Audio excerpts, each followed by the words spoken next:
எதுக்கு நம்ம ஒரு போர்ட்ஃபோலியோவ ரீபேலன்ஸ் பண்ணணும்? ஏன் பண்ணணும்? இத கண்டிப்பா பண்ணியே ஆவணுமா? இத பத்தி தெரிஞ்சுக்க நம்ம எக்ஸ்பெர்ட் மிஸ்டர் ஜிதேந்தர் நம்மள கைட் பண்ண இருக்காரு. ஜிதேந்தர், நீங்க டேக் ஓவர் பண்ணலாம். Necessary to rebalance the portfolio? Answer is yes. Again, இப்போ கேட்டீங்கன்னா அகைன் வாட் வி சே நீங்க உள்ள என்ட்ரி ஆகும்போது பார்த்தீங்கன்னா உங்களோட ரிஸ்க் என்ன, உங்களோட வந்து இது என்னன்றதை வச்சு தான் நம்ம அந்த அசெட் கிளாஸை பிரிச்சிருப்போம்.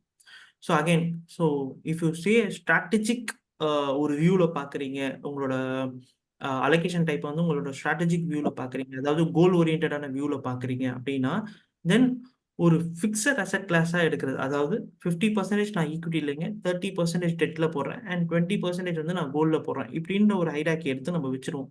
But after a time frame என்ன ஆகும்னு கேட்டீங்கன்னா, இந்த 50% would have been grown like 60%. ₹50 would have become ₹60. அதே மாரி ₹30 would have become ₹31. ₹20 would have become ₹24. But இந்த பெர்சன்டேஜ் வைஸ் பார்க்கும்போது it will not be same. So அதனால டு டூ அ ரீபேலன்சிங் பண்ணும்போது என்ன ஆகுது அப்படின்னு கேட்டீங்கன்னா, சம் ப்ராஃபிட்ஸ் எங்க கிரியேட் ஆயிருக்கோ, அங்க ப்ராஃபிட்ட நம்ம வந்து ரியலைஸ் பண்ணிடுவோம். ஸோ ஒன்ஸ் அந்த ப்ராஃபிட்ட ரியலைஸ் பண்ணிட்டோம் அப்படின்னா, தென் ஆப்வியஸ்லி உங்களுக்கு எங்க கம்மியா இருக்கோ, technically by low sell high அந்த ஒரு சின்ன கான்செப்ட் எடுத்து பார்த்தீங்கன்னா, so then probably you could get something at a lower price also. So அந்த இடத்துல ரீபேலன்சிங் இஸ் மஸ்ட். நம்பர் 2, இன்னொன்னு டைப் ஆஃப் ரீபேலன்சிங் என்னன்னு கேட்டீங்கன்னா, இந்த 50, 30, 20 will not be same for overall. ஏன்னா, நீங்க கிட்ட போக, போக, போக அதாவது இப்போ உங்க கோல் வந்து ரிட்டயர்மென்ட்டா இருக்குன்னு வச்சுப்போமே. ஸோ ரிட்டயர்மென்ட்டா இருக்கும்போது என்ன ஆகும்னா, உங்க கிட்ட போக, போக உங்களோட ரிஸ்க் அண்ட் ரிட்டர்ன் பெர்ஸ்பெக்டிவ் வந்து பார்த்தீங்கன்னா, சேஞ்ச் ஆயிட்டே இருக்கும். For example, for me like age of 40, 35, 40 இருக்கிறவங்களுக்கு 30% ஆஃப் டெட் இருந்தா போதும். But when we go like 60, 62 போம்போது பார்த்தீங்கன்னா, அப்ப அந்த டைம்ல நம்ம ஈக்விட்டி வந்து 100% வச்சுட்டு இருக்கிறது கரெக்ட்டா இருக்காது.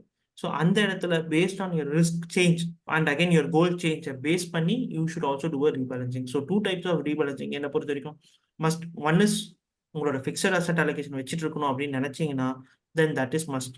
Second, based on your age ஒரு 31, 32லருந்து நான் சொல்லல. பட் சம்திங் லைக் 35 ஏஜ்லருந்து நான் இன்னைக்கு ஒரு 55 ஏஜ்க்கு. ஸோ அந்த proposition when I am nearing to my goal. So அப்ப என் கோல் சேஞ்ச் ஆகும். என்னன்னு கேட்டீங்கன்னா, இன்னைக்கு நான் ரிட்டயர்மென்ட் ஆகுறேன் அப்படின்னு இருக்கும்போது, 30 ஏஜ்ல என்னோட கோல் என்ன இருக்கும்னு பார்த்தீங்கன்னா, அ என்னோட கேப்பிட்டல அப்ரிஷியேட் பண்றது. பட் 57 ஏஜ்ல எனக்கு என்ன இருக்கும்னா, இப்ப நான் இவ்ளோ வெல்த் கிரியேட் பண்ண கேப்பிட்டல பிரிசர்வ் பண்றது. ஸோ அப்போ obviously you have to do a rebalance. உங்களுக்கு இந்த டாப்பிக்லேயோ இல்லை வேறு ஏதாவது இன்வெஸ்ட்மெண்ட் ரிலேட்டட் டாப்பிக்லேயோ சந்தேகம் இருந்தானா எங்கள் ஃபைனான்ஷியல் எக்ஸ்பர்ட் கூட நீங்கள் அப்பாயின்மெண்ட் புக் பண்ணிக்கலாம். இந்த அப்பாயின்மெண்ட்கான லிங்க் வந்து டிஸ்கிரிப்ஷன்லேயே கொடுத்துருப்பாங்க. உங்களுக்கு ஃபைனான்ஸை பற்றி தெரியணும் இல்லை இன்வெஸ்ட்மெண்ட்டை பற்றி இன்னும் நல்லா தெரியணும்னா நீங்கள் இங்கே லைவ் வெபினாரை ஜாயின் பண்ணிக்கலாம். வெபினாருக்கான லிங்க்கும் டிஸ்கிரிப்ஷன்லேயே கொடுத்துருப்பாங்க.